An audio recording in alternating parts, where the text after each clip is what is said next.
Mon expertise vient du retail classique et de l'immobilier de commerce, en fait, qui m'a poussé à être plus présent dans le commerce connecté, puisque je suis associé à venteprivée.com Le Pass.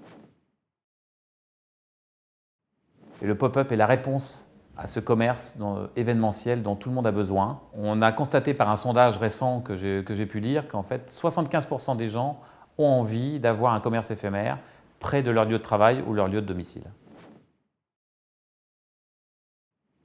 Le pop-up va se répandre en effet partout pour deux raisons. La première, tout le monde se pose des questions en effet sur les emplacements commerciaux, sur la longévité d'un certain nombre de concepts, et le pop-up répond à une demande de locaux vacants.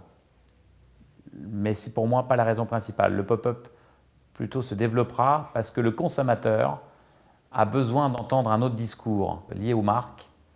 Il a envie d'être en relation directe avec des marques, mais pas forcément de manière permanente. Pourquoi ne pas provoquer un parcours de pop-up comme on peut le faire avec des produits saisonniers qui sont présents à la plage, à la montagne, à la campagne ou en ville? Eh bien, le pop-up aujourd'hui peut répondre à cela en provoquant un parcours, un calendrier que l'on pourrait avoir d'événements en France, en Europe, dans différents lieux plus ou moins étonnants. Hopshop pour moi, c'est dimension qualitative de son intervention dans cet univers de pop-up, une dimension de service qu'attendent les marques et les lieux de commerce, et puis une dimension de surprise permanente pour que le consommateur final finalement soit satisfait, parce que celui qui tranche, c'est le consommateur final.